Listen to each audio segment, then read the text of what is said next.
होश वालों सुनो, ए दीवानों सुनो, और सारे सियासी हुक्मरानों सुनो। जो बचा ना सके अपने आवाम को, जो बचा ना सके अपने आवाम को, ऐसे बेबस सभी হুকুমরানো শুনো।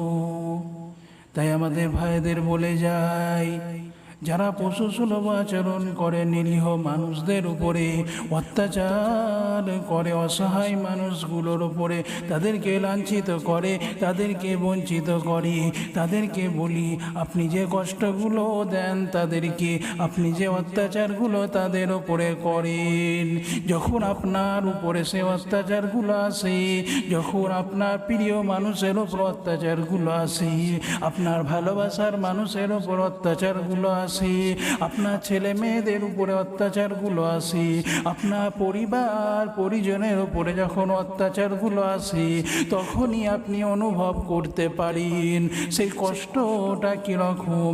তার আগে আপনি অনুভব করতে পারেন না। আপনার সেই মানসিকতা, আপনার সেই বিবেক, আপনার সেই জ্ঞান বুদ্ধি কোথায় গেল? আপনার সেই হিউম্যানিটি কোথায় গেল?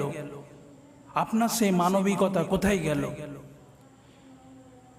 বা সেদিনকে কোথায় ছিল যখন ওই অসহায় মানুষগুলোর ওপরে অত্যাচার করা হচ্ছিল, বাচ্চাগুলো ঠিক মতো খেতে পাচ্ছিল না, তারা খাবারের জন্য হাহাকার করছিল, আপনি তখন খুশি হচ্ছিলেন? তাদের পক্ষে যদি কেউ কথা বলতো তখনও আপনি রেগে যেতেন। আপনি তো বলতে পারেন না, কিন্তু যখন অন্যজন কথা বলছে তখন আপনার সহ্য হচ্ছে না। যখন তাদের সাথে কেউ খুশি ভাগ করে নিচ্ছে তখন আপনি সহ্য করতে পারছেন না। একটা কথা মনে রাখবেন, পাপ কিন্তু বাপ কেউ ছাড়ে না। আপনি অন্যায় করেছেন, আপনাকে ভুগতে হবে। যারা এখনো শুধরে যান না তাদের উদ্দেশ্যে বলছি, এখনো সময় আছে। দেখতে পাচ্ছেন না আপনি যাদেরকে বাপ মনে করেছিলেন তাদের অবস্থাটা কীরকম? তারা এখন কোন পরিস্থিতিতে রয়েছে, তারা কোন জায়গাতে রয়েছে। আপনি অপেক্ষা করুন, আপনার উপরে আসতে পারে। তার আগে নিজেকে পরিবর্তন করেন। আপনাকে এখনো ছাড় দেওয়া হচ্ছে, মানে আপনাকে এখনো সময় দেওয়া হচ্ছে পরিবর্তন হবার। আপনি কাদেরকে ভয় দেখাচ্ছেন? যারা মাসের পর মাস না খেয়ে দিনের জন্য যুদ্ধ করতে শিখেছে, ছোটবেলা থেকে তাদেরকে এই গল্পই পড়ানো হয়েছে। তোমাদের বাপ দাদারা দিনের স্বার্থে, দেশের স্বার্থে নিজেকে বিসর্জন দিয়ে দিয়েছে। তাদেরকে তুমি শেখাচ্ছ দেশপ্রেম, তাদেরকে তুমি শেখাচ্ছ দেশের প্রতি কতটা মহাব্বত থাকা দরকার। প্রতিটা দিন ওই মানুষগুলো দেশকে কতবার চুম্বন করে, তুমি কতবার করো? তুমি কি কোনো দিন একটি বার হলেও করেছো? কিন্তু যে দেশকে ভালোবাসে, প্রতিটা দিন 5 ওয়াক্ত নামাজের সাথে চুম্বন করে, তুমি তাদেরকে শেখাচ্ছ দেশপ্রেম। সারাদিন খাওয়া হয়নি, পাশে সোনা পড়ে আছে, লোভ প্রলোভন দেখানো হয়েছে, লোভ দেখানো হয়েছে, কিন্তু তার দিকে তাকাইনি। আমরা সোজা এগিয়ে গিয়েছি, আমাদের বাপদাদারা সোজা এগিয়ে গেছে নির্দিষ্ট লক্ষ্যে, তাদেরকেও লক্ষ্য পরিবর্তন করতে পারেনি।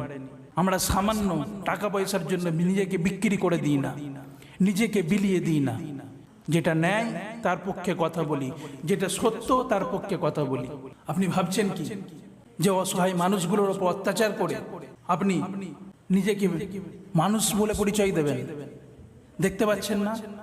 আপনার পার্শ্ববর্তী দেশ চীন কিছুদিন আগে একটা চুক্তি করেছিল আমেরিকার সাথে, যে চুক্তির কারণে তার দেশের লাভ হতো, কিন্তু সে চুক্তি বিজনেস চুক্তি, ব্যবসা চুক্তি ছেড়ে দিয়ে অসহায় মানুষদের পাশে দাঁড়িয়েছে। আর আপনাকে তো কোনোভাবেই কোনো জায়গায় আপনাকে দিচ্ছে না। আপনি তাদের গোলামি সেই পূর্ববর্তী সময়ও করেছেন, এখনো করে যাচ্ছেন। আপনার বাপ দাদারা পূর্ববর্তী সময় করেছে, এখনো করে যাচ্ছে। আপনার বাপ জেমরিন যদি এই দেশে ক্যালিকাট দিয়ে না ঢুকতে দিত, তাহলে এই দেশের ইংরেজদের অবস্থান হতো না, এই দেশে ইংরেজরা আসতে পারতো না, ব্রিটিশরা আসতে পারতো না। আপনার বাপ দাদাদের কারণে তারা আসতে সক্ষম হয়েছিল।